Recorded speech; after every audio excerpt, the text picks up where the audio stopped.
వచ్చిన మీ అందరికీ ప్రభువైన యేసుక్రీస్తు వారి నామములో వందనములు సమర్పిస్తున్నామండి. మనము ఈరోజు చర్చించాలని ఆలోచించినటువంటి పాఠ్యాంశము సువార్త మరియు దాని యొక్క ఫలితములు అనే విషయాన్ని ఆలోచన చేస్తున్నాం. దానిలో మొదటగా సువార్త అంటే ఏమిటి, యేసు యొక్క మరణ సమాధి పునరుత్థానము, అది లోకానికి ఎందుకు సువార్త శుభవర్తమానము అయింది అంటే అది మూడు లోకాల యొక్క సమస్యని పరిష్కరించింది. ముఖ్యంగా మూడు లోకాల్లో మనుషుల యొక్క సమస్యను పరిష్కరించింది అనే విషయాన్ని ఆలోచన చేసాం. రెండవదిగా ఆ సువార్త ఎవరు పడితే వాళ్ళు ప్రకటించేది కాదు, అది అపోస్తలులు ప్రకటించిన సువార్త. దాన్నే క్రొత్త నిబంధన అన్నారు, దాన్నే జీవమునిచ్చే ఆత్మ యొక్క నియమం అన్నారు, దాన్నే స్వాతంత్రం ఇచ్చే సంపూర్ణ నియమం అన్నారు, దాన్నే క్రీస్తు యొక్క బోధ అన్నారు. ఆ బోధ దేవుడు సృష్టికి ముందే నిర్ణయించాడు. అది యేసు ప్రభు ద్వారా కొంత భాగాన్ని, పరిశుద్ధాత్మ ద్వారా పూర్తి సందేశాన్ని అపోస్తలులకి బయలుపరిచి లిఖితపూర్వకంగా రాయించిచ్చినటువంటి సందేశం.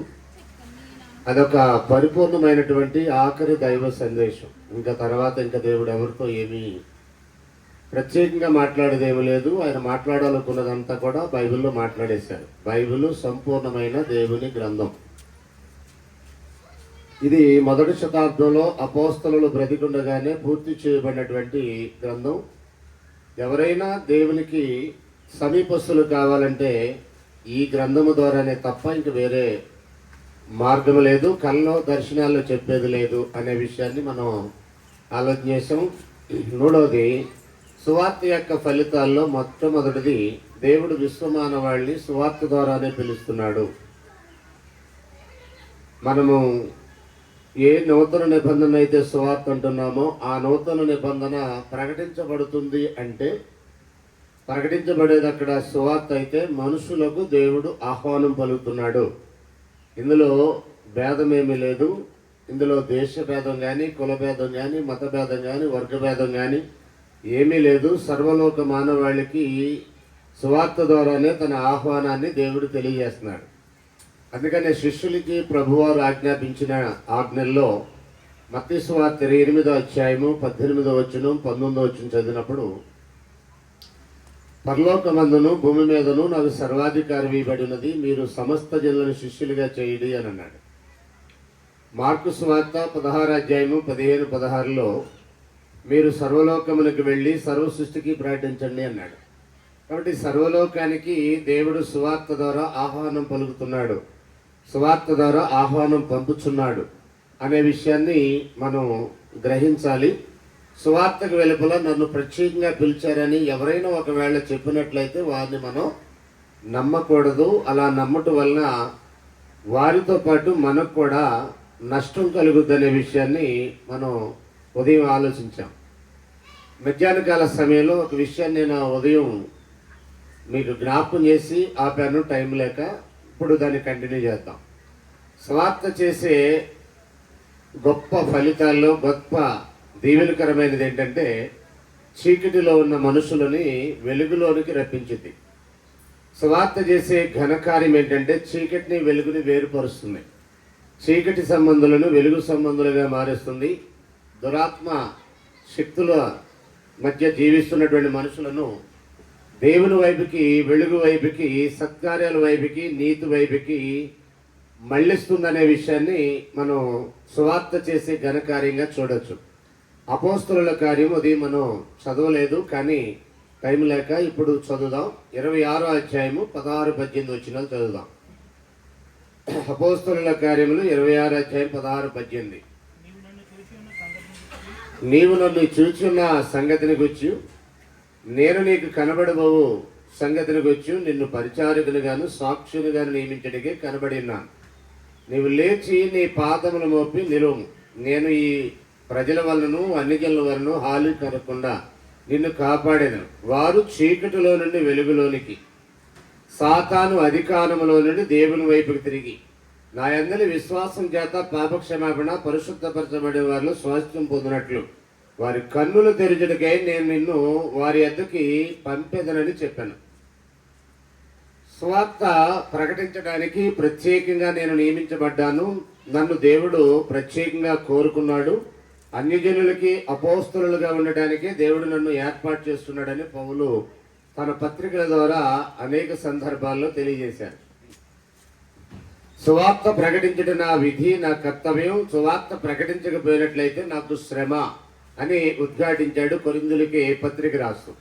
అలాంటి ఆ వ్యక్తి తనకు అందించిన సువార్త అనాదిలో రహస్యంగా ఉండి ఇప్పుడు ప్రకటించబడిన మర్మాన్ని అనుసరించి నేను ఈ సువార్త ప్రకటిస్తున్నానని ఉదయం మనం చదివాము రోమపత్రిక 16:25లో. కాబట్టి ఆ సువార్త కొరకు ప్రత్యేకంగా అపోస్తలుడుగా నియమింపబడినటువంటి పౌలు అంటున్నాడు, నేను ప్రకటించే ఆ సువార్త ఏం చేస్తుందంటే చీకటిలో ఉన్న మనుషులను వెలుగులోనికి, అంటే అర్థం చెప్పాడు, సాతాను అధికారము నుండి దేవుని వైపుకి అనే మాటను ఉపయోగించాడు అక్కడ. చీకటిలో నుండి వెలుగులో కంటే అర్థం సాతాను అధికారములో నుండి దేవుని వైపుకి మనుషులు తిప్పుద్దని అన్నాడు.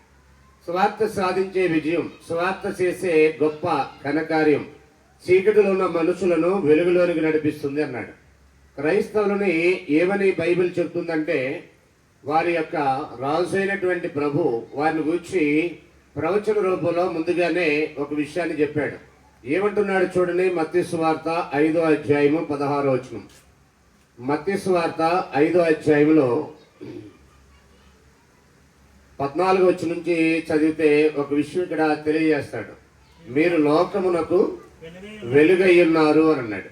మీరు లోకమునకు వెలుగై ఉన్నారని చెప్పి 16 అంటాడు, మనుషులు మీ సత్క్రియలను చూసి మీ పరలోక తండ్రిని మహింపొచ్చినట్లు వారి ఎదుట మీ వెలుగును ప్రకాశింపనీయడి అన్నాడు.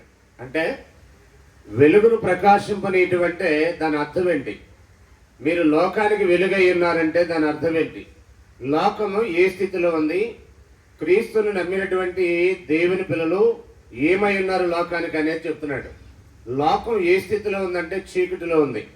లోకం ఏ స్థితిలో ఉందంటే అంధకారంలో ఉంది. లోకం ఏ స్థితిలో ఉందంటే అంధకార సంబంధమైన అధికారంలో ఉంది. దాని అర్థం ఏంటంటే సాతాను యొక్క అధికారములో ఉంది అని చెప్తున్నాడు.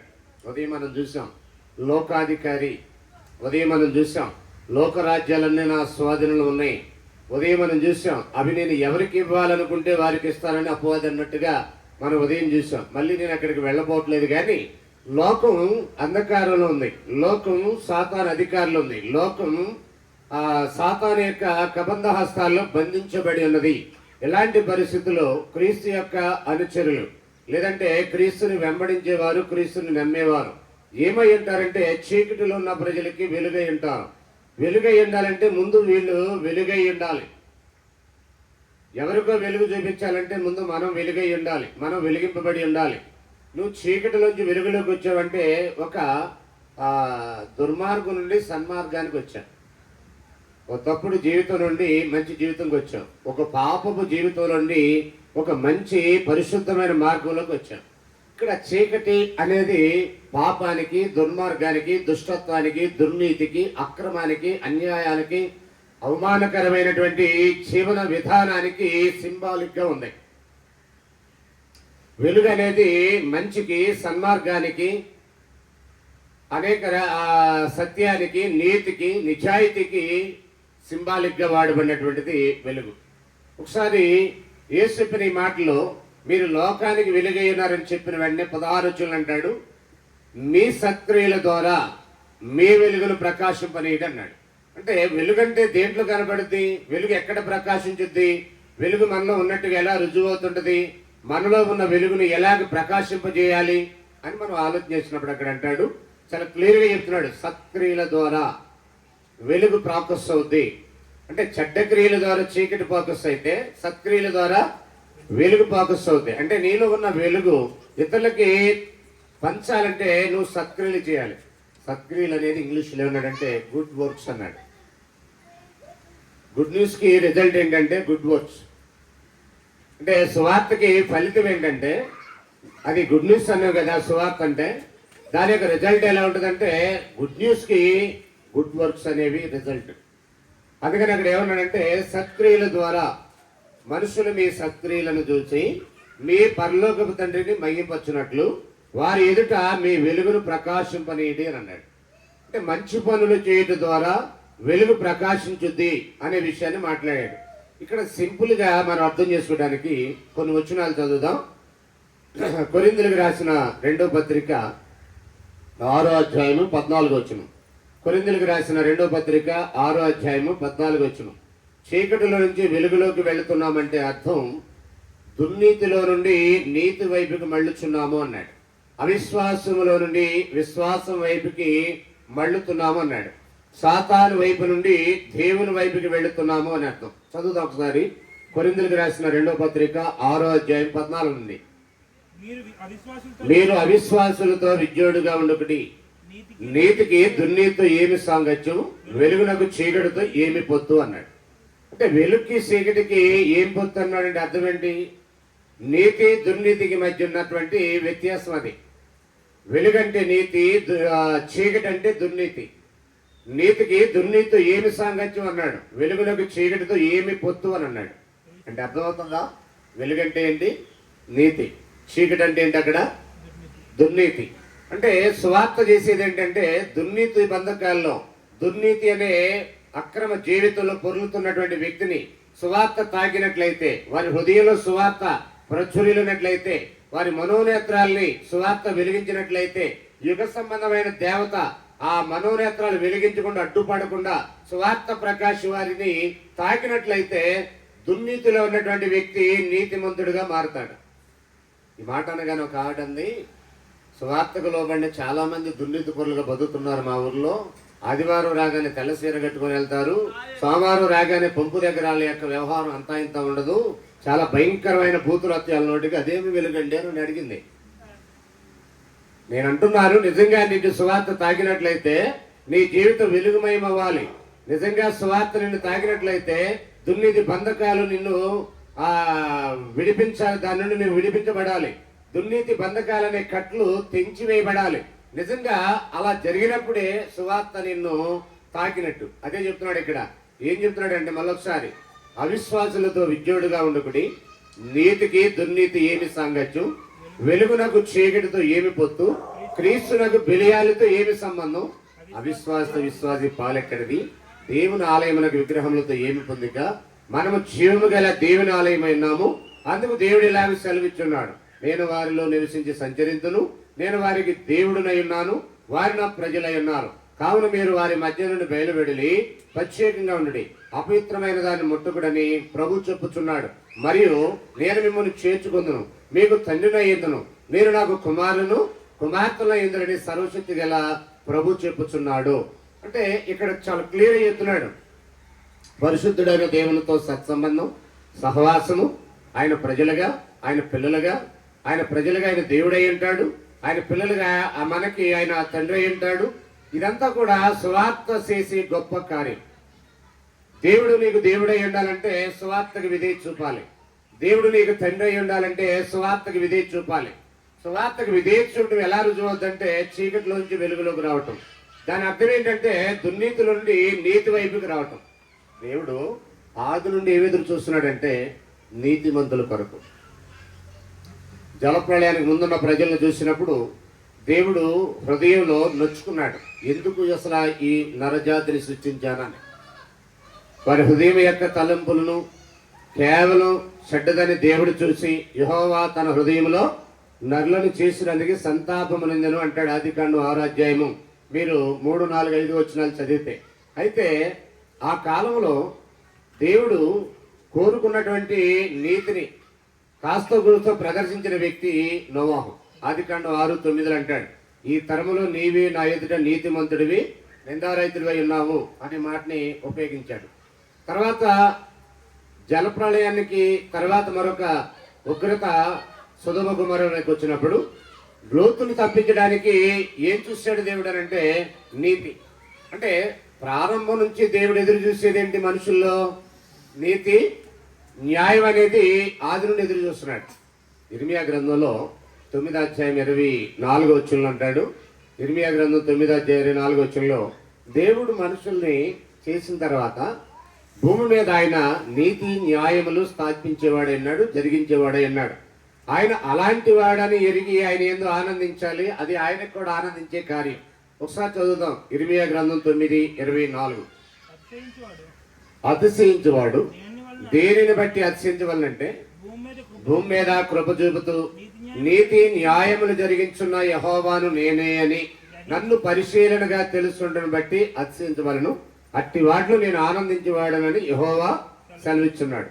నరుడు ఏం చేసి దేవుని ఆనందింపజేయగలడంటే ఒకటే, భూమి మీద కృప చూపి నీతి న్యాయాలు జరిగించే దేవుడు ఆయనే అని ఆయనను ఎరగటం, ఆయనని ఆనందింపజేసే కార్యం. ఒకరోజు యేసు ప్రభు వైపు చూసి ఆయన అన్నాడు, ఇదిగో ఈయన ప్రియకుమారుడు, ఈయన యందు నేను ఆనందించుచున్నానని మత్తయి సువార్త 17:5 అన్నాడు. ఇప్పుడు మనల్ని బట్టి కూడా దేవుడు ఆనందించాలంటే అలాంటి ఒక యాటిట్యూడ్, వైఖరి మనకు కూడా అవసరమైనది. జలప్రళయం నుంచి నోవహు ఫ్యామిలీని తప్పించిన, లేకపోతే సొదొమ గొమొర్రా పట్టణాల నుండి లోతును తప్పించిన, దేవునికి ఉన్నటువంటి ఒకే ఒక రీజన్, అదేంటంటే నీతి. ఆయన ఎదురు చూసేది ఏంటంటే నీతి. ఆయన శిక్షించడానికి ముందు ప్రజల్లో కోరుకునేది ఏంటంటే నీతి, న్యాయం. ఒకసారి యెషయా గ్రంథం 5వ అధ్యాయం 7వ వచనం ఒకసారి చూద్దాం, చూడండి. యెషయా గ్రంథము 5వ అధ్యాయము 7వ వచనంలో ఏమంటాడంటే, నీతి కావాలని ఆయన ఎదురు చూసినట్టుగా, న్యాయం కావాలని ఆయన ఎదురు చూసినట్టుగా, దాని ఫలితాలు రిజల్ట్ వ్యతిరేకంగా ఉన్నట్టుగా అక్కడ మనకి రాయబడిన సమాచారాన్ని బట్టి అర్థమవుతుంది. చదువుతాం ఒకసారి. యెషయా గ్రంథం 5వ అధ్యాయము 7వ వచనంలో, ఇశ్రాయేలు వంశము సైన్యములకు అధిపతి యెహోవా ద్రాక్ష తోట, యూదా మనుషులు ఆయనకి ఇష్టమైన వనము అన్నాడు. అంటే దేవునికి ఇష్టమైన వనము ఇశ్రాయేలీలు, యూదా అన్నారు. ఏం చూశాడు వారిలో ఆయన? చదువుదాం. ఆయన న్యాయం కావాలని చూడగా బలత్కారం కనబడను, నీతి కావాలని చూడగా రాధన వినపడను అన్నాడు. అంటే ఏమి ఎదురు చూస్తున్నాడు అని అర్థమవుతుంది ఇక్కడ. మనుషుల నుంచి దేవుడు ఏమి ఎదురు చూస్తున్నాడు? మనం ఏదో గొప్ప గొప్ప దాన ధర్మాలు ఆయన కొరకు ఏదో కానుకలు సమర్పించాలి, ఇవన్నీ ఆయన పెద్దగా లక్ష్య పెట్టేవాడు కాదు. నువ్వు నీతిగా బతుకుతున్నావా లేదనేది ఆయన నిన్ను ప్రతిక్షణం పరీక్షించేటటువంటి ఒక కార్యం. న్యాయంగా బ్రతుకుతున్నావా లేదనేది ఆయన ఎదురు చూస్తున్నటువంటి ఒక ఫలం. దేవుడిని వ్యవసాయకుడిగా బైబిల్ మాట్లాడుతుంది. ఇక్కడ ఏం చెప్తున్నాడంటే ద్రాక్ష తోటను గురించి మాట్లాడుతున్నాడు. ఈ 5వ అధ్యాయం మొదటి నుంచి చదివితే దేవుడు వ్యవసాయంలో ఏమి ఎదురు చూస్తున్నాడు? జనరల్గా రైతులు ఏదైనా ఒక వ్యవసాయం చేస్తే దాని నుండి సంబంధించిన ఫలాలు ఎదురు చూస్తూ ఉంటారు. ఇప్పుడు దేవుడు కూడా వ్యవసాయకుడిగా మాట్లాడుతున్నాడు. యేసు కూడా యోహాను సువార్త 15వ అధ్యాయంలో 1వ వచనంలో అంటాడు, నేను నిజమైన ద్రాక్షవల్లిని, నా తండ్రి వ్యవసాయకుడు అని అన్నాడు. దేవుడు వ్యవసాయకుడా? అవును, దేవుడు వ్యవసాయకుడే. ఆయన ఏమి ఎదురు చూస్తున్నాడు? ఆయన వ్యవసాయంలో నీతి అనే ఫలము, న్యాయం అనే ఫలాలు ఎదురు చూస్తున్నాడు. ఇవి మనుషులకి కష్టమైపోయినాయి. చరిత్రలో చాలా సందర్భాల్లో నిరాశ ఎదురైంది. ఇక్కడ కూడా ఆయన ద్రాక్షకాయలు కోద్దామని వెళితే కారు ద్రాక్షలు కాసినాయి అని అన్నాడు. 5వ అధ్యాయం మీరు 2వ వచనంలోన ఆయన దానిలో 3వ వచనం, కావున యెరూషలేము నివాసులారా, 4 చదువుదాం. నేను ద్రాక్ష తోటకు చేసిన దానికంటే దానికి ఏం చేస్తున్నాను? అది ద్రాక్ష పండ్ల కాయ వల్ల నేను కనిపెట్టినప్పుడు అది కారు ద్రాక్షల కాయటకు కారణమేమి?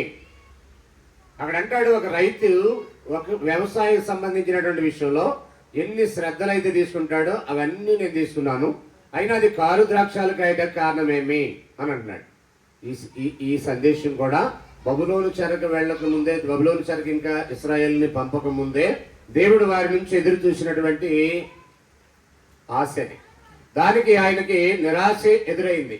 కాబట్టి ఇప్పుడు సువార్త ద్వారా ఏం సాధించాలనుకున్నాడంటే యేసు ప్రభు అనే ఒక నీతి చిగురిని లోకంలోని పంపి ఆయన ద్వారా నీతి న్యాయాలు మరలా తిరిగి పునరుద్ధరించాలనేది ఆయన యొక్క ఏకైక అజెండా. దేవుని యొక్క ఏకైక అజెండా లేక ఆయన కోరిక, ఆయన సంకల్పం, ఆయన ఉద్దేశం, ఆయన ఆలోచన ఏమైనదంటే నీతి న్యాయాలు తాను భూమి మీద ఎలా స్థాపిస్తున్నాడో అలాగే మనుషుల నీతి న్యాయాలు అనేవి ఫలాలుగా నాకు కనపడాలి అనేది ఆయన ఎదురు చూస్తున్నాడు. ఇప్పుడు యేసును పంపాడు. ఒకసారి ఇర్మియా గ్రంథం 23వ అధ్యాయము 5వ వచనం చూడండి. యేసు ప్రభువులో ఉన్నటువంటి ప్రత్యేకమైన క్వాలిటీ ఏంటి? రాజులు చెడిపోయారు, యాజకులు చెడిపోయారు, సామాన్య ప్రజలు చెడిపోయారు, అధిపతులు చెడిపోయారు, అధికారులు చెడిపోయారు. టోటల్గా ఆయన వైపు వీపు చూపిస్తున్నారు. ఇలాంటి ఒక పరిస్థితిలో దేవుడు ఒక తీర్మానం చేసుకుని వారిని ఐగుప్తు బబులోను బానిసత్వానికి పంపిన తర్వాత ఆయన కొంతకాలం సుమారు ఒక 400 సంవత్సరాలు వారికి రాజు లేకుండా చేసి మౌనంగా ఉన్నాడు. దీన్ని ఇంటర్ టెస్టమెంటల్ పీరియడ్ అంటారు. ఇంటర్ టెస్టమెంటల్ పీరియడ్ అంటే పాత కొత్త నిబంధనకి మధ్యలో జరిగినటువంటి ఒక 400 ఇయర్స్ సైలెంట్ పీరియడ్ ఉంది. నిశ్శబ్ద కాలము అని దాన్ని పిలిచారు.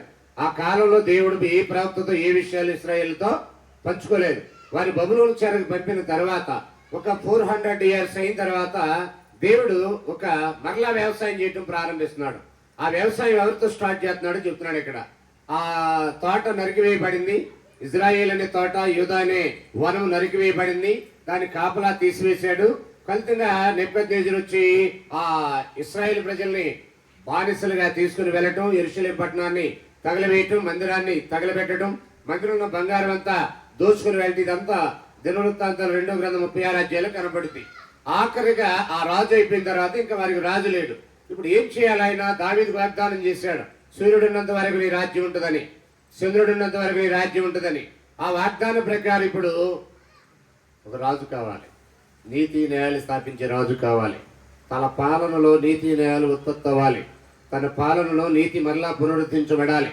అలా నీతిని పునరుద్ధరించే ఏకైక సంస్థ, డివైన్ ఇన్స్టిట్యూషన్ ఏదైనా భూమి మీద ఉందంటే అది క్రీస్తు స్వరక్తంతో కొన్నటువంటి ఆయన యొక్క సంగమం. ఎలాగో చూద్దాం ఒకసారి.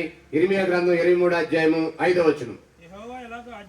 యెహోవా ఇలాగ ఆజ్ఞ ఇచ్చుచున్నాడు, రాబో దినములలో నేను దావీదునకు నీతి చిగురు పుట్టించెదను, అతడు రాజై పరిపాలన చేయును, అతడు వివేకముగా నడుచుకొనుచు కార్యం జరిగించును, భూమి మీద నీతి న్యాయములు జరిగించును. భూమి మీద ఏం చేస్తాడు? ఇర్మియా 9:24లో మనం చదివాం.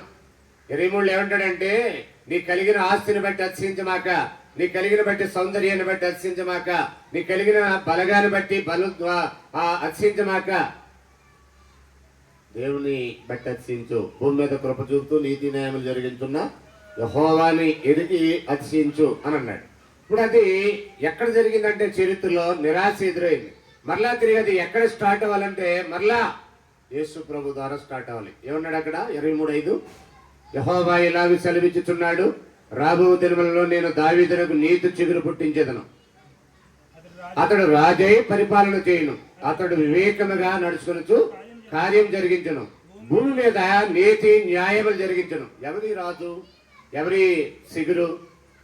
మీరు 22వ అధ్యాయం 28 నుంచి ఆఖరి వరకు చదివితే ఇశ్రాయేల్లో యూదాలో ఏలిన ఆఖరి రాజు కొన్యా కనిపిస్తాడు. ఇది కొంచెం బైబిల్ హిస్టరీ తెలిసిన వాళ్ళకి అర్థమవుతుంది.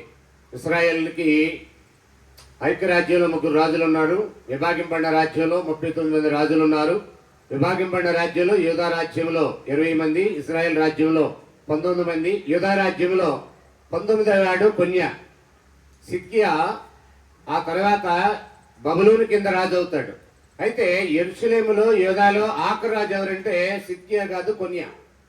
ఈ కొన్యా కాలంలో ఏం చెప్పాడంటే ఇంకా అతని తర్వాత రాజు ఉండడు అన్నాడు. 22వ అధ్యాయం ఆఖరి వచనాల్లో. 23 అధ్యాయులు మరి రాజు లేకపోతే దావీదు చేసిన ప్రామిస్ ఏమవ్వాలి? దాని కొరకే దావీదులో నుంచి, నరకబడిన తోటలో నుంచి, ఆ ఎండిపోయిన మొద్దులో నుండి నీతి చిగురును పుట్టిస్తానన్నాడు. ఎవరా నీతి చిగురు అంటే ప్రభు అయిన యేసుక్రీస్తు. ప్రకటన గ్రంథం 5:5, ప్రకటన గ్రంథం 22:16, ప్రకటన గ్రంథం 5:5లోను, ప్రకటన గ్రంథం 22:16 అంటాడు, నేను దావీదునకు నీతి చిగురునై ఉన్నాను, దావీదు యొక్క సంతానమును చిగురునై ఉన్నాను అంటాడు. 22:16 చూడండి ఒకసారి. ప్రకటన గ్రంథం 22:16లో సంఘముల కోసము ఈ సంగతుల గురించి మీకు సాక్ష్యమిచ్చుటకు యేసు అని నేను నా దూతలను పంపి ఉన్నాను. నేను దావీదునకు వేరు చిగురును, సంతానమును, ప్రకాశమానమైన వేకు చుక్కనై ఉన్నాను అన్నాడు. ఎవరైనా దావీదుకి సంతానమైనటువంటి వ్యక్తి యేసు ప్రభువారు. అందుకనే అర్థం చేసుకున్నటువంటి యూదులు కొంతమంది దావీదు కుమారుడా, దావీదు కుమారుడా, దావీదు కుమారుడని సువార్త రచనలో ఆయన శరీరధారి ఉన్న దినాల్లో ఆయన వారి మధ్య సంచరించినప్పుడు కొంతమంది గుర్తించి దావీదు కుమారుడు అన్నారు. ఇప్పుడు మత్తయి సువార్తలో కూడా అబ్రహాము కుమారుడైన దావీదు కుమారుడైన యేసుక్రీస్తు వంశవాళ్ళని మత్తయి 1:1 కూడా స్టార్టింగ్ లోనే ఈయన దావీదు కుమారుడు అని ధృవీకరించబడింది. రోమాపత్రిక 1:7 శరీరాన్ని బట్టి దావీదు సంతానం గాను మృతుల్లో నుండి లేచుడిని బట్టి దేవుని కుమారుడు గాను ప్రభావంతో నిరూపించబడిన అన్నాడు. ఈయన దావీదు సంతానంలో దావీదు యొక్క వేరు చిగురుగా నీతి చిగురుగా వస్తాడని ప్రవక్తలు చెప్పారు. ప్రవక్తలు చెప్పినట్టుగానే యూదా గోత్రములోనే యూదయ బెత్లెహేములోనే ఆయన పుట్టినట్టుగా మత్తయి సువార్త 2 మొదటి 5 వచనాల్లో మనకి ధృవీకరించబడింది. కాబట్టి ఆయన ఎందుకు వచ్చాడు అని మనం ఆలోచన చేసినట్లయితే, ఏ నీతి న్యాయాలు తన ప్రజల్లో ఇశ్రాయేలును దేవుడు కోరుకున్నాడో అదే నీతి న్యాయాలు క్రీస్తు యేసునందున్న జనుల్లో కోరుకొని ఆయన ఇక్కడ పంపాడు. ఇశ్రాయేలీలు ఉండగా ఎందుకు పంపాడండి మరలా ఈయన్ని అని అంటే, వారిలో నీతి కావాలని చూడగా, బలత్కారం న్యాయం కావాలని చూడగా రోదన వినపడింది కనుక తోట నరికేశాడు. రైతు కామన్ గా చేసే పని ఏంటంటే ఫలించిన దాన్ని నరికేస్తాడు. ఫలించని ప్రతి చెట్టు నరికి అగ్నిలో వేయబడినని మత్తయి సువార్త 3:9-10-11 మనం చూస్తాం. ఇదిగో గొడ్డలి చెట్ల వేరున ఉంచబడినది, ఫలింపన ప్రతి చెట్టు నరికి వేయబడును అన్నాడు. ఇంతకక్కడ చెట్టా లేకపోతే వ్యక్తి? చెట్టేనా? చెట్ల గురించి మాట్లాడుతున్నాడా ప్రభు? ఫలించని వ్యక్తుల గురించి మాట్లాడుతున్నాడా? అంటే అక్కడ మాట్లాడేది ఏంటంటే చెట్లు కాదు నరికేది, ఫలించిన వ్యక్తులు ఎవరైతే ఉన్నారో వారిని ఉద్దేశించి మాట్లాడుతున్నాడు. అక్కడ ఆ భాష ఎందుకు వాడాడు, ఆ టెర్మినాలజీ ఎందుకు వాడాడంటే, కామన్ గా ఒక రైతుకు ఉండే సహజ లక్షణం ఏంటంటే, ఓ సంవత్సరం చూస్తాడు, 2 సంవత్సరాలు చూస్తాడు, 3 సంవత్సరాలు చూస్తాడు, అప్పటికి ఫలించబోతే దాన్ని నరికేస్తాడు, మళ్ళీ వ్యవసాయం చేస్తాడు. ఈ రైతు అయితే మొక్కజొన్న కాకపోతే వరి కాకపోతే ఇంకొక పంట వ్యవసాయం మారుతాడు. ఆ రైతు అయితే అప్పుడు నీతి న్యాయాలే కోరుతున్నాడు ఫలాలు, ఇప్పుడు కూడా నీతి న్యాయం అనే ఫలాలే కోరుతున్నాడు. ఇప్పుడు సంఘం అనేది దేవుని వ్యవసాయం అన్నాడు పౌలు. కొరింథీయులకు రాసిన మొదటి పత్రిక 3:10 మనం చదివినట్లయితే, సంఘం అనే దేవుని వ్యవసాయంలో దేవుడు కూడా ఫలాలు ఏంటంటే నీతి న్యాయం, నీతి ఫలములు ఫలించాలి అనే మాటని తెలియజేస్తున్నాడు. ఒకసారి చదువుతాం చూడండి. కొరింథీయులకు రాసిన మొదటి పత్రిక 3:10.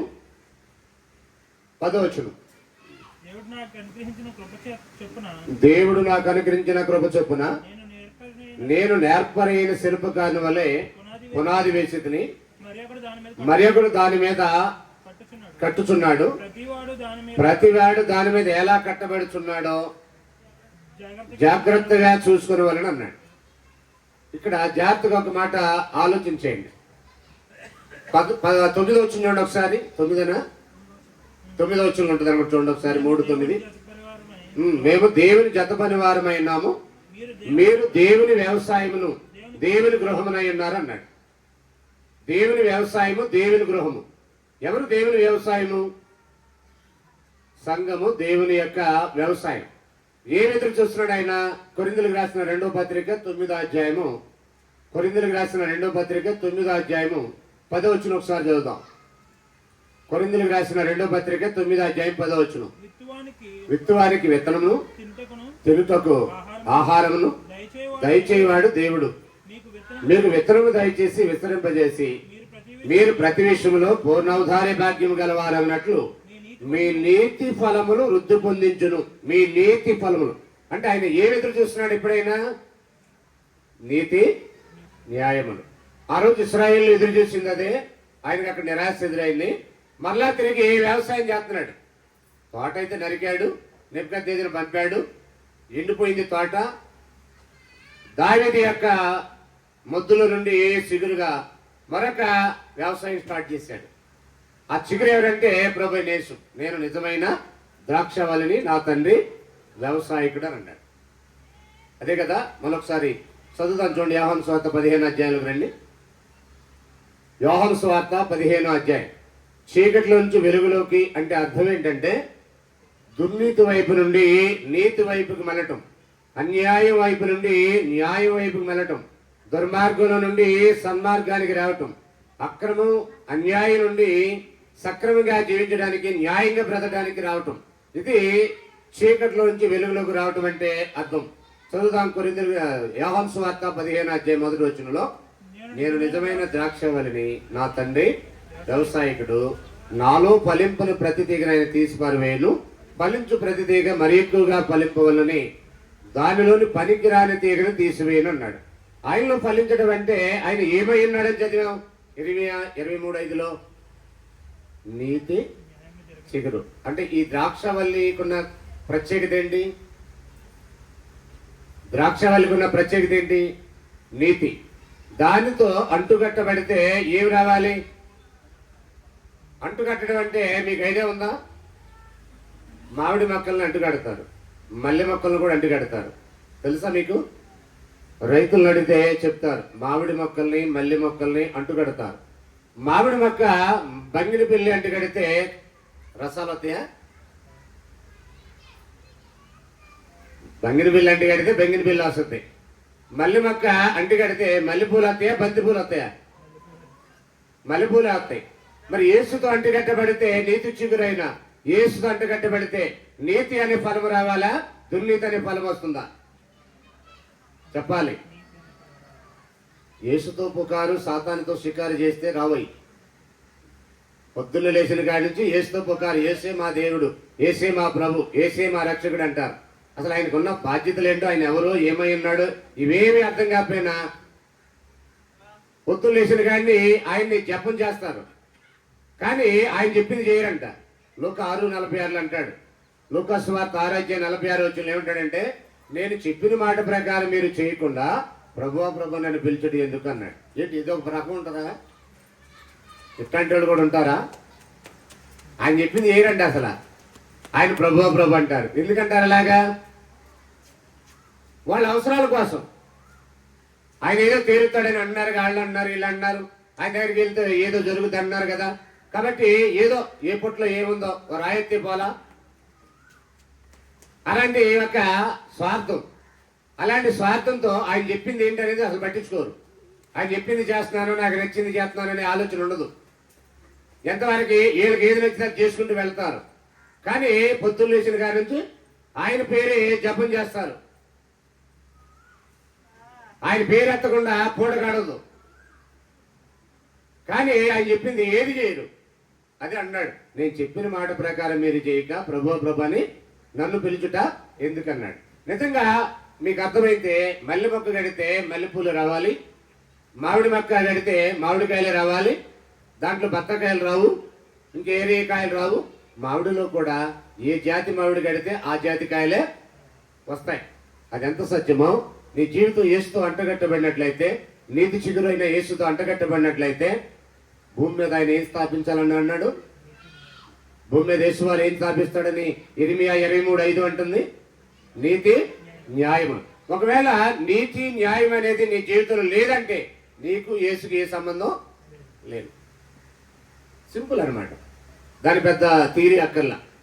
నువ్వు నీతిగా బతకలేదంటే నీకు యేసుకి ఏ సంబంధం లేదు. నీ ఇంట్లో బైబిల్ ఉండొచ్చు, నువ్వు ప్రతి ఆదివారం ఆరాధనకి వెళ్ళొచ్చు, నువ్వు బాప్తిస్మం ఒకటి కాదు 10 సార్లు పొందొచ్చు, నువ్వు గంటలకు తరబడి ఇలాగ ప్రసంగాలు చేయొచ్చు, నాకులాగా నిలబడి గంటల తరబడి ప్రసంగాలు చేయొచ్చు, గొప్ప ప్రసంగికుడిగా ప్రజల మధ్య పేరు ప్రఖ్యాతులు పొందొచ్చు, ఇవన్నీ చేయొచ్చు. కానీ నీలో నీతి లేదనుకో, నువ్వు న్యాయంగా బ్రతకలేదనుకో, నీతిగా జీవించలేదనుకో, నీకు యేసు ప్రభుకి ఏ సంబంధం లేదు. అసలు యేసును పంపడానికి గల కారణం ఏంటి?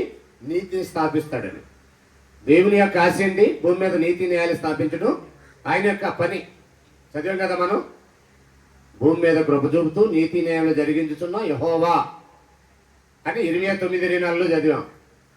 అది నిరాశ ఎదురైనప్పుడు మరలా నీతి న్యాయాలు స్థాపించే ఒక రాజుని పంపుతారన్నాడు, నీతి చిగురుగా అని ఇర్మియాలోనే 23:5 చదివాం. ఇప్పుడు యేసు భూమి మీదకి వచ్చిన కారణాలు, ప్రధానమైన కారణం ఏంటంటే నీతిని న్యాయాన్ని స్థాపించడం. దాని అర్థం ఏంటంటే చీకటిలో దుర్నీతిలో పొర్లుతున్న వాడిని వెలుగులోకి తీసుకురావాలి.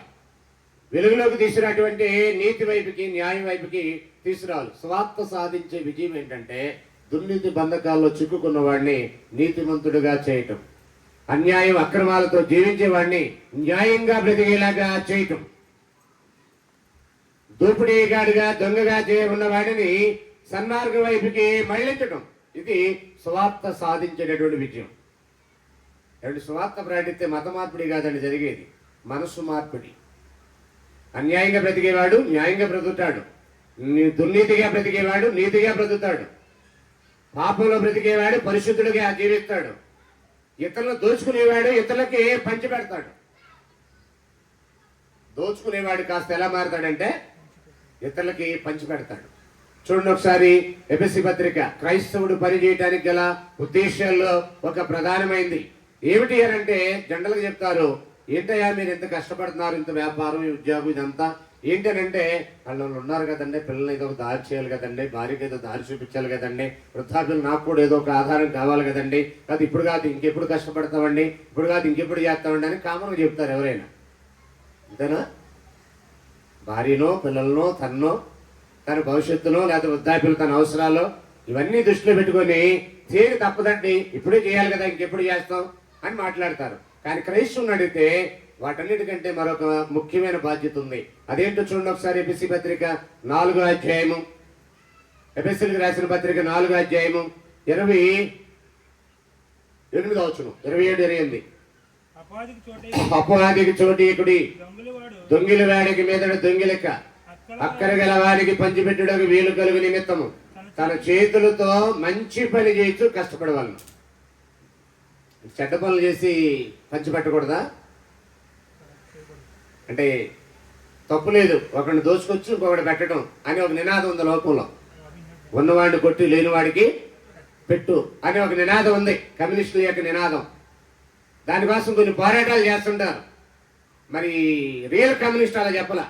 ఆయన ఎవరంటారా? రియల్ కమ్యూనిస్ట్ ఎవరంటే ద లార్డ్ జీసస్ క్రైస్ట్.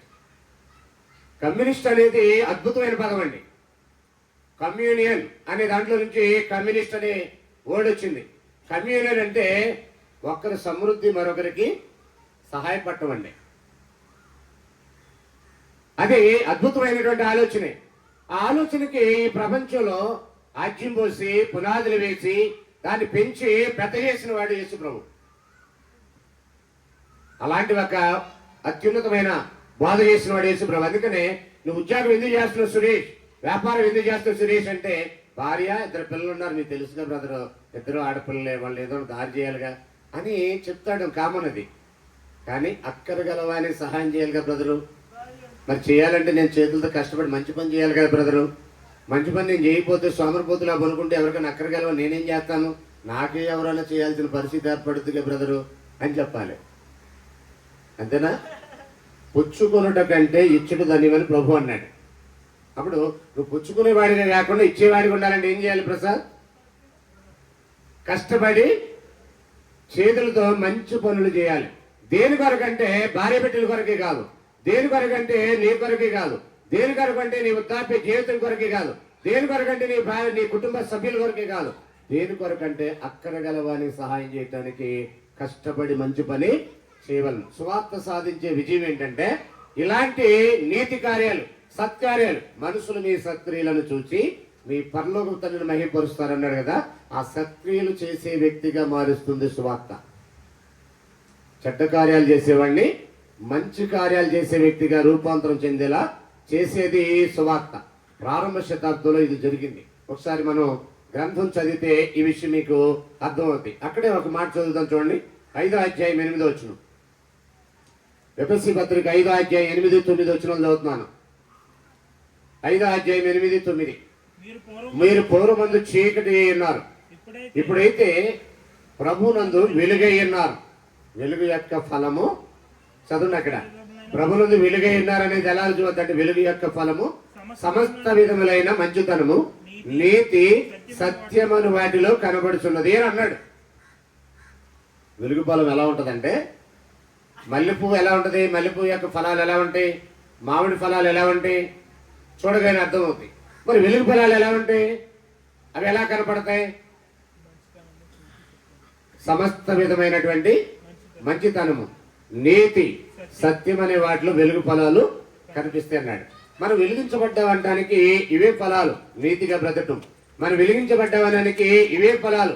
మంచిగా జీవించడం. మనం వెలిగించబడ్డామనడానికి ఇవే ఫలాలు. సత్యమును అనుసరించి జీవించడం. వెలుగు యొక్క ఫలం ఏంటి తమ్ముడు? సమస్త విధమైన మంచితనము, నీతి, సత్యమని వాటిలో వెలుగు యొక్క ఫలం కనపడుద్ది. నువ్వు చీకట్లో ఉన్నావా, వెలుగులో ఉన్నావా అనేది ఈ ఫలాలు బట్టే తెలిసిపోతాయి. పొద్దున లేచిన కానీ సన్యాయం, ఎవరిని దోసుకోవాలని ఆలోచన. ఆ మధ్యలో ఏమయ్యా ఏంటి మరి నువ్వు వాక్యం బాగా తెలుసు, చాలా కాలం చెంటున్నావు, ఏం బాప్తిసం పొందలేదంటే, ఇప్పుడు కాదులే బ్రదర్, కొద్ది పిల్లలు పెళ్ళి అవ్వాలంటాడు. ఇప్పుడు పిల్లలు పెళ్ళి అవ్వడానికి నువ్వు బాప్తిసం పొందడానికి సంబంధం ఏంటి అంటే, వాళ్ళకి ఏదన్నా దారి చేయాలి బ్రదర్ అంటే. దారి చేయటం అంటే ఏంటి?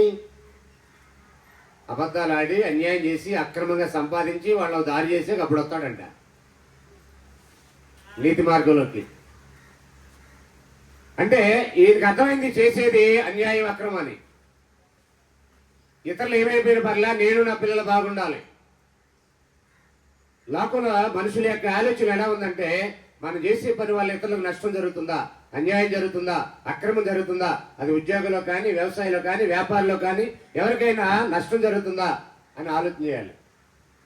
ఒక క్రైస్తవుడు అలా ఆలోచించాడు. లోకంలో ఉన్నవాడైతే తప్పు లేదు, మనం పైకి రావాలంటే నలుగురు తొక్కాలి. విన్నారు ఎప్పుడైనా ఈ ఫిలాసఫీ? తప్పు లేదంట, మనం పైకి రావాలంటే నలుగురు తొక్కుంటూ వెళ్ళాలనే యొక్క చెత్త ఫిలాసఫీ ఉంది. అది యేసు ప్రభు దగ్గరగా చీకటి సంబంధుల యొక్క ఫిలాసఫీ. అది వెలుగు సంబంధుల యొక్క ఫిలాసఫీ అలా ఉండదు. అన్యాయాన్ని సహిస్తారు వాళ్ళు. చూస్తారా? కొరింథీయులకు రాసిన మొదటి పత్రిక 6వ అధ్యాయం. వెలుగు ఫలం ఎలా ఉంటుందంటే అన్యాయాన్ని సహిస్తారు. చీకటి ఫలం ఎలా ఉంటుందంటే నలుగురు తొక్కైనా మనం పైకి రావాలి. వాళ్ళు ఏమైపోయిన పర్లా మనం బాగుంటే చాలు అంటది. అది చీకటి సంబంధుల యొక్క వే ఆఫ్ యాటిట్యూడ్. అయితే వెలుగు సంబంధుల యొక్క వే ఆఫ్ యాటిట్యూడ్ ఎలా ఉంటుందో చూడండి ఒకసారి. కొరింథీయులకు రాసిన మొదటి పత్రిక 6వ అధ్యాయం. కొరింథీయులకు రాసిన మొదటి పత్రిక 6వ అధ్యాయం. వారిలో ఒకరికి వ్యాజ్యాలు ఉన్నాయంట, దానికి అన్ని జనుల దగ్గరికి వెళ్తున్నారంట. ఇది చాలా సిగ్గుకరమైన విషయం అని మాట్లాడుతూ 6వ వచనంలో అన్నాడు చూడండి. అయితే సహోదరుడి మీద వ్యాజ్యమాడుతున్నాడు, మరి అవిశ్వాసులు ఎదుటి వ్యాజ్యమాడుతున్నాడు, ఒకరి మీద ఒకటి వ్యాజ్యమాడుట మీలో ఇప్పటికే కేవలం లోపం. అంతకంటే అన్యాయం సహించుట మేలు కదా. దానికంటే మీ సొత్తు అపహరింపబడుట, మీ సొత్తును అపహరింపబడనిచ్చుట మేలు కదా అన్నాడు. అన్యాయం సహించడం మేలు అంటారు ఎవరన్నా? క్రైస్తవులు అంటారు. వారి ప్రభు నేర్పిన పాట అది. అన్యాయాన్ని సహించాడు ఆయన. అది యేసు నేర్పినటువంటి పాట అది. ఆయన బోధనలో ఒకసారి అన్నాడు, నేను ఆకలిగా ఉన్నాను, మీరు నాకు భోజనం పెట్టలా, నాకు సలేసింది, మీరు నాకు దుప్పటి ఇవ్వలా, నేను వస్త్రహీనుడై ఉన్నాను, మీరు నాకు వస్త్రాలు ఇవ్వలా, మాకు దాహం వేసింది, మీరు నాకు దాహం ఇవ్వలా అని ఆయన అంటే, అవి అయ్యో ప్రభు ఎప్పుడు ఇవన్నీ నీకు సంభవించాయి, మేము ఇప్పుడు ఇవన్నీ నీకు చేయలేదని అంటే ఆయన అన్నాడు మత్తయి సువార్త 25వ అధ్యాయంలో, మిక్కిలి అలుపులైన వారికి చేస్తే నాకు చేసినట్టే అన్నాడు. ఒకవేళ మీరు వారికి చేయనట్లయితే నాకు కూడా మీరు చేయలేదన్నాడు.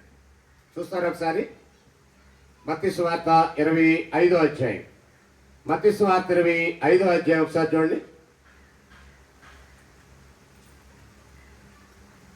25వ అధ్యాయం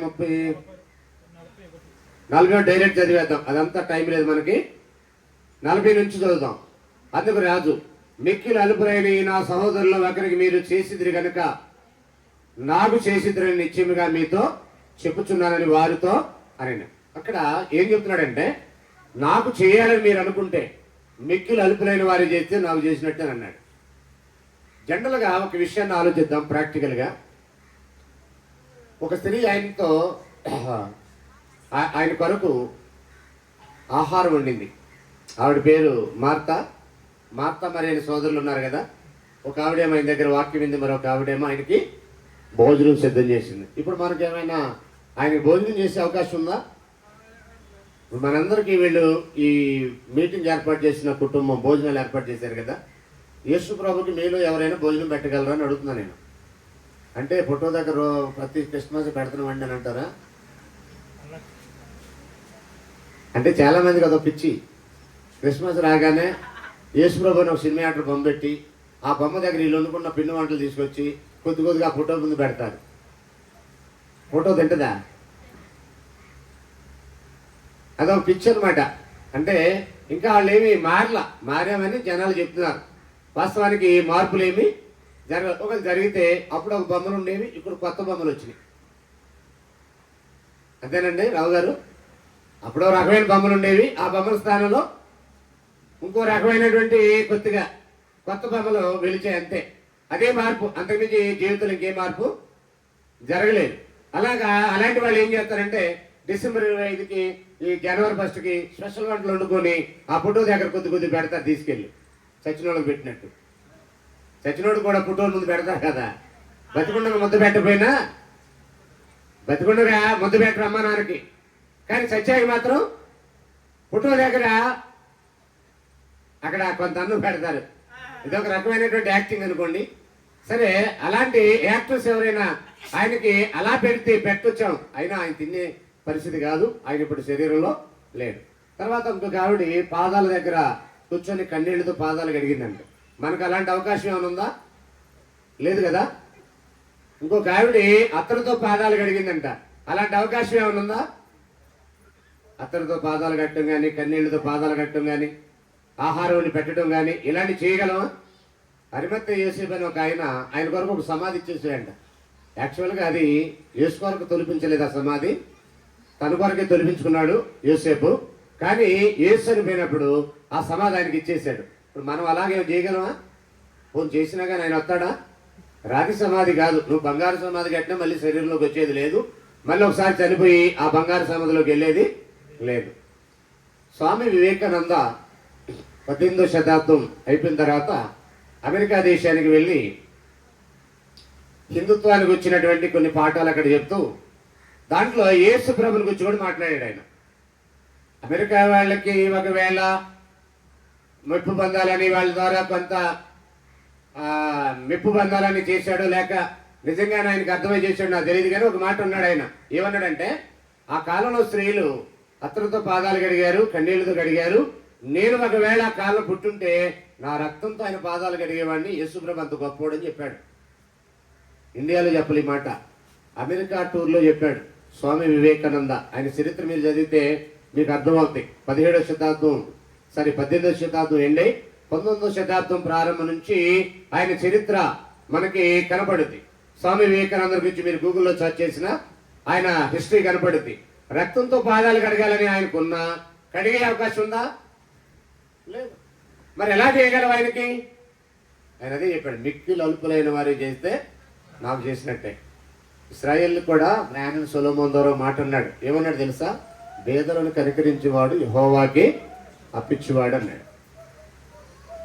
తండ్రి అయిన దేవుని ఎదుట నిష్కలంకమైన భక్తి ఏదనగా దిక్కులేని పిల్లలను, విధవరాండను వారి ఇబ్బందుల్లో పరామర్శించడని యాకోబు ద్వారా దేవుడు పలికించాడు.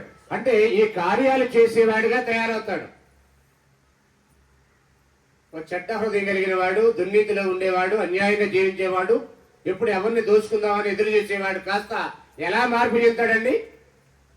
ఇతరులు దోచుకోవటం ఆపేసి తన దగ్గర ఉన్నది ఇతరులకి పంచడం ప్రారంభిస్తాడు. ఇహమందు ధనవంతులైన వారికి ఒక హెచ్చరిక చేయన్నాడు పౌలుతో తిమోతి. తిమోతి పౌలు గారితో అన్నాడు. తెలుసా మీకు ఆ వచనం? తిమోతికి రాసిన మొదటి పత్రిక 6వ అధ్యాయము 17వ వచనం చదివితే అక్కడ అంటాడు, ఇహమందు ధనవంతులైన వారు గర్విష్ఠులు కాక అస్థిరమైన ధనమయందు నమ్మికించక సుఖముగా అనిపించుటకు సమస్తమును మనకు ధారాళంగా దయచేయి దేవుని యందే నమ్మికించిన వారికి ఆజ్ఞాపించము. వారు వాస్తవమైన జీవమును సంపాదించుకున్న నిమిత్తము రాబో కాలమునకు మంచి పునాది వేసుకొనొచ్చు మేలు చేయవారును సత్క్రియలను ధనము గలవారు. మనుషులు మీ సత్క్రియలను చూసి మీ పరలోక తండ్రిని మహింపొచ్చినట్లు వారి ఎదుట మీ వెలుగును ప్రకాశింపనీయడం అన్నాడు కదా. అది ఒక ధనము. సత్క్రియలు అనేది ఒక ధనము. నీకు భౌతికమైన ధనం చూసి కాదు, సత్క్రియలనే ధనం చూసి ఆనందించాలి. సత్క్రియలను ధనము గలవారును తమ ధనములు ఇతరులకి పాలిచ్చువారై ఉండవలను అని అన్నాడు. అంటే క్రైస్తవులు దోచుకునేవాడు కూడా ఎలా తయారవుతాడంటే తమ ధనములు ఇతరులకి పాలిచ్చేవాడిగా తయారవుతాడు. ఇది ఆజ్ఞనా లేక ప్రారంభ శతాబ్దంలో అమలైందా? చదువుదామా? అపోస్తుల గారి 2వ అధ్యాయం. ప్రారంభ శతాబ్దపు క్రైస్తవుల్లో అమలైంది. ఎందుకంటే వాళ్ళు యేసుతో షికారు సాతానుతో పుకారు చేయలే. వాళ్ళు నిజంగానే యేసుతో షికారు చేశారు, యేసుతోనే జీవించారు, యేసుతోనే సహాసం కలిగారు. అందుకనే వాళ్ళు ఏం చేశారంటే కదిలించబడ్డారు. ఏం చేశారు చూడండి ఒకసారి. అపోస్తుల కార్యం 2వ అధ్యాయం 44 ఒకసారి. 2వ అధ్యాయం అపోస్తుల కార్యములు 44 విశ్వసించిన వారందరూ ఏకముగా కూడి తమ కలిగినదంతే సముష్టిగా ఉంచుకునుడి. ఇదే కాక వారు తమ సరస్సురాశులను నమ్మి అందరికీ వారి వారి అక్కర కొలది పంచిపెట్టిరి. 4వ అధ్యాయం ఒకసారి చూడండి. 4వ అధ్యాయము 32 నుంచి. విశ్వసించిన వారందరూ హృదయమును ఏకాత్మ గల వారై ఉండిరి. ఎవడను తమ కలిగినది వాటిలో ఏది తనదని అనుకోలేదు. అంటే వారు కలిగింది ఏది కూడా తమది అనుకోలేదంట. ఇది కొంచెం కష్టం కదా. అది నాదని అంటాము, ఇది నాదేనని అంటాము, ఏది నీది కాదులే, ఏది నీతో రాదులే పాట పాడతాం. నిజమా? అంతరంగంలో అలాంటి భావన వస్తుందా? అలాంటి ఆలోచన ఉందా? నిజంగా ఉంటే నిస్సహాయ స్థితిలో ఇబ్బందుల్లో ఉన్నటువంటి వారిని చూసి చలించకుండా ఉండగలమా? 33 ఇదేగాక అపోస్తలులు బహుబలముగా ప్రభువైన యేసు పునరుద్ధానానికి వచ్చి సాక్ష్యం ఇచ్చిరి. దైవకృప అందరి యందు అధికముగా ఉండెను. భూములైనను ఇండ్లైనను కలిగిన వారందరూ వాటిని అమ్మిన వాటి వెల తెచ్చి అపోస్తల పాదాల యొక్క పెట్టుచూ వచ్చిరి. వారిలో ప్రతి వారికి వారి వారి అక్కర కొలది పంచిపెట్టిరి. కనుక వాళ్ళు ఎవరికి కొదువు లేక పోయెను. అంటే ప్రాక్టికల్ గా జరిగిందా జరగందా అని చెప్పాడా? జరగని దాన్ని ప్రభు చెప్పాడా? జరగని దాన్ని అపోస్తులు చెప్పారా? లేక జరిగిందే చెప్పారా? ఆల్రెడీ జరిగే కార్యమే చెప్పారు, జరిగించిన కార్యాలే తెలియజేశాడు. ఒకసారి కొరింథీయులకు రాసిన పత్రికలోకి వచ్చేయండి. కొరింథీయులకు రాసిన పత్రికలోకి వస్తే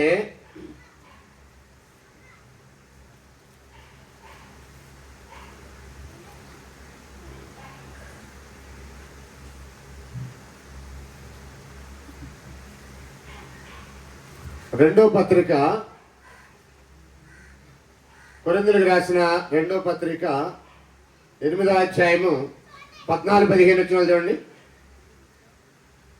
ఇతరులకు తేలిగ్గా 13 చదువుతా. ఇతరులకు తేలిగ్గాను మీకు భారముగా ఉండవాలని ఇవి చెప్పట్లేదు కానీ, హెచ్చుగా కూర్చుకున్న వారికి ఎక్కువ మిగలేదని, తక్కువగా కూర్చుకున్న వారికి తక్కువ కాలేదని, రాయబడిన ప్రకారం అందరికీ సమానముగా ఉండు నిమిత్తము ప్రస్తుతమందు మీ సమృద్ధి వారి అక్కరకును, మరొకప్పుడు వారి సమృద్ధి మీ అక్కరకును సహాయమై ఉండాలని ఇలాగ చెప్పుచున్నాను అన్నాడు. ఈ మాటలో ఇలాగ చదువుకుంటూ వెళ్తే చాలా సందర్భాలు ఇలా కనిపిస్తాయి. మనకి ఇది కొంచెం కష్టంగా అనిపించింది. కానీ సువార్త నీలో బలంగా పనిచేసినప్పుడు, సువార్తని హృదయంతరంగాలను తాకినప్పుడు, సువార్త సాధించేది ఏంటంటే నేను చీకట్లో ఉన్న నిన్ను వెలుగులోకి తెస్తుంది, దుర్నీతిలో ఉన్న నిన్ను నీతి వైపు చేస్తుంది, దుష్కార్యాలు చేస్తున్న నిన్ను సత్కార్యాల వైపు మళ్ళిస్తుంది, పాపంలో ఉన్న నిన్ను పరిశుద్ధత వైపు మళ్ళిస్తుంది, వెలుగుగా నిన్ను మార్చింది, వెలుగు ఫలము మంచితనము నీతి సత్యము అని అంటుంది. కాబట్టి ఇలాంటి సత్కార్యాల వైపుకి మనుషులను మళ్లించేదే సువార్త. అపార్థం చేసుకున్న వారేంటి మత మార్పిడి అంటున్నారు. చెడిపోయిన వారిని బాగు చేసేది సువార్త. అంటే సన్మార్గానికి నడిపించేది సువార్త. సువార్త యొక్క రిజల్ట్ ఎలా ఉంటుంది అని మనం చూస్తున్నాం. చిన్న గ్యాప్ తీసుకొని ఒక 5 నిమిషాలు మళ్ళీ, ఎందుకంటే 4:15 వరకు ఈ కూడిక ఉండాలని నిర్వాహకులు చెప్పారు.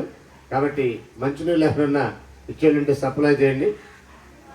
తర్వాత ఒక 5 నిమిషాలు మళ్ళీ తిరిగి ఇదే పాఠాన్ని కంటిన్యూ చేస్తూ సువార్త యొక్క ఫలితాలు ఎలా ఉంటాయి మనం చూద్దాం.